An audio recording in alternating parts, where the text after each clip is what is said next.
Hello दोस्तों, welcome to my channel. और आज का हमारा जो टॉपिक है वो है चंबल नदी। आज हम चंबल नदी के बारे में इम्पोर्टेंट फैक्ट जानेंगे। तो चलिए स्टार्ट करते हैं। चंबल नदी, देखिए जो चंबल नदी है ये निकलती है आपके इंदौर शहर से, ठीक है ना। इंदौर शहर के पास महू से, और महू में कहा एक पहाड़ी है जाना पाव पहाड़ी, ठीक है ना, जिसकी ऊंचाई है 854 मीटर, ठीक है। तो हम मानते हैं कि जो नदी है चंबल नदी ये निकलती है इंदौर के पास से जाना पाव पहाड़ी से, जो कहाँ है महू में स्थित है, ठीक है। यहाँ से ये नदी निकलती है और आगे जाने पर इस पर एक जलप्रपात बनता है जिसका नाम है पाताल कोट, ठीक है ना। आपने सुना होगा जो पाताल कोट है जो जलप्रपात वो बना हुआ है चंबल नदी पर, ठीक है। इसके बाद ये नदी आगे जाती है तो इस पर एक और जलप्रपात बना हुआ है जिसका नाम है संतोषी जलप्रपात, ठीक है। इसके बाद ये नदी आगे जाती है और आगे इसमें एक और नदी आके मिल जाती है जिसका नाम है क्षिप्रा नदी, ठीक है। तो क्षिप्रा नदी क्या होता है, चंबल में आके मिल जाती है, चंबल की सहायक है क्षिप्रा नदी, ठीक है। तो जो क्षिप्रा नदी है ये कहां से निकलती है, ये भी इंदौर से निकलती है। तो इंदौर के कहां से, तो इंदौर के काकड़ी बरगी पहाड़ी से, ठीक है। तो जो क्षिप्रा नदी है ये आगे जाती है तो इसकी जो एक सहायक नदी है खान नदी, ठीक है। तो जो खान नदी है उसी नदी पे इंदौर बसा हुआ है, ठीक है। तो इम्पोर्टेंट फैक्ट मिल गया आपको कौन, कि जो खान नदी है इस पे जो है इंदौर बसा हुआ है। आपसे क्वेश्चन पूछ लिया जाएगा कि जो इंदौर है वो किस नदी पे बसा हुआ है, तो वो है खान नदी, ठीक है। इसके बाद आगे जाने पर इसमें एक और नदी मिल जाती है जिसका नाम है गंभीर नदी, ठीक है ना। तो जो गंभीर नदी है ये भी किसकी सहायक है, क्षिप्रा नदी की सहायक है, ठीक है। आगे जाने पर जो क्षिप्रा नदी है ये मिल जाती है चंबल नदी में। तो चंबल नदी की सहायक नदी कौन हो गई, क्षिप्रा नदी, ठीक है। इसके बाद ये नदी जो है रतलाम जाती है और रतलाम जाने के बाद इसकी एक और सहायक नदी इसमें मिल जाती है जिसका नाम है सिवना नदी, ठीक है ना। तो सिवना नदी जो है वो चंबल की सहायक नदी है, ठीक है। इसके बाद ये नदी जब आगे जाती है तो इसमें एक और इसकी सहायक नदी है वो है पार्वती नदी। तो इसमें जो पार्वती नदी है वो भी इसमें आके मिल जाती है, ठीक है। इसके बाद ये नदी क्या है आगे जाती है और मंदसौर में एक इस पर जलप्रपात बना हुआ है जिसका नाम है चूलिया जलप्रपात, ठीक है ना। जो चूलिया जलप्रपात है ये बना हुआ है मंदसौर में, ठीक है। अब जो मंदसौर है वहीं पर एक अभयारण्य भी है, गांधी सागर अभयारण्य, ठीक है ना। तो वहीं से क्या उसी में से जो नदी है ये बहती है कौन, चंबल नदी, किसमें, गांधी सागर अभयारण्य में। और वहां के जो जीव जंतु हैं उनके लिए पानी का एक साधन है, ठीक है।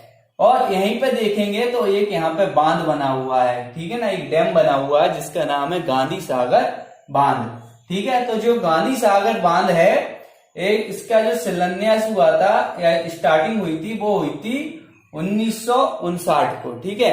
1959 को क्या होता है, जो गांधी सागर बांध है इसका शिलान्यास होता है, ठीक है। और जो गांधी सागर बांध है इसकी अगर देखी जाए तो बिजली उत्पादन क्षमता है वो है 115 मेगावाट, ठीक है ना। तो 115 मेगावाट क्या है इसकी बिजली उत्पादन क्षमता, ठीक है।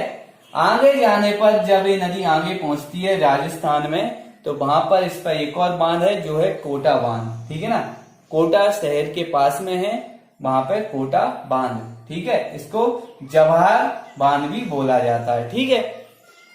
अब जो ये बांध है इसका जो शिलान्यास हुआ था वो हुआ था 1972 में, ठीक है ना। 1972 में जो जवाहर बांध है या कोटा बांध है ये कब बना था, तो ये बना था 1972 में। उसकी जो बिजली उत्पादन क्षमता है वो है 99 मेगावाट, ठीक है ना। 99 मेगावाट क्या है इसकी बिजली उत्पादन क्षमता है, ठीक है।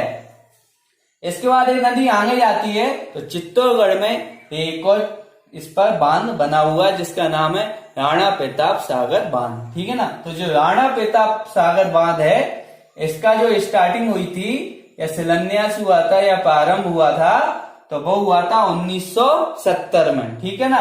तो 1970 में क्या होता है, राणा प्रताप सागर बांध बनता है। इसकी जो उत्पादन क्षमता है वो है 172 मेगावाट, ठीक है ना। 172 मेगावाट क्या है इसकी उत्पादन क्षमता। इसके बाद ये नदी आगे जाती है और मध्य प्रदेश और राजस्थान की क्या है सीमा बनाती है, ठीक है ना। तो यहीं पे क्या है एक अभ्यारण्य बना गया है, चंबल नदी पर ही एक अभ्यारण्य बना गया है, जहां पे जो घड़ियाल हैं उनके संरक्षण के लिए, ठीक है ना। और यहीं पे एक नदी इसकी सहायक नदी आके इसमें मिल जाती है जिसका नाम है सिंध नदी, ठीक है। तो यहाँ पे जो क्या करती है कि एक तो एमपी और राजस्थान की सीमा बनाती है, ठीक है ना। यहीं पे इस पर ये है चंबल अभ्यारण्य भी है, ठीक है ना। और यहीं पे क्या है एक सिंध नदी है जो एमपी से निकलती है, वो इसकी सहायक नदी और यहाँ आके इसमें मिल जाती है, ठीक है।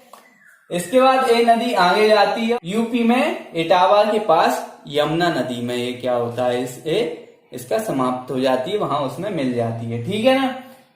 और जो चंबल परियोजना है, अगर पूछा जाए ये जो तीनों बांध बने हुए हैं ये बने हुए हैं चंबल परियोजना के तहत। तो जो चंबल परियोजना है तो आपसे पूछ लिया जाएगा कि ये किन किन राज्यों की संयुक्त परियोजना है, तो ये है मध्य प्रदेश और राजस्थान की। तो ये आपको याद रखना है, ठीक है ना। तो यहाँ पे हमने देखा है कि जो पूरी जो नदी है चंबल नदी, तो इसके बारे में हमने इसकी जो पूरे जो इम्पोर्टेंट फैक्ट है उनके बारे में हमने डिस्कस कर चुके हैं, ठीक है। तो यहाँ पे हमारी जो चंबल नदी है ये समाप्त होती है। अगर आपको मेरी वीडियो अच्छी लगी हो तो लाइक शेयर कीजिए और आने वाली वीडियो को देखने के लिए सब्सक्राइब बटन को दबाइए। और मैंने बाकी नदियों पर भी लेक्चर बनाए हैं, तो अगर आपने वो अब तक नहीं देखे तो मेरे होम पेज पर जाके वो देख सकते हैं।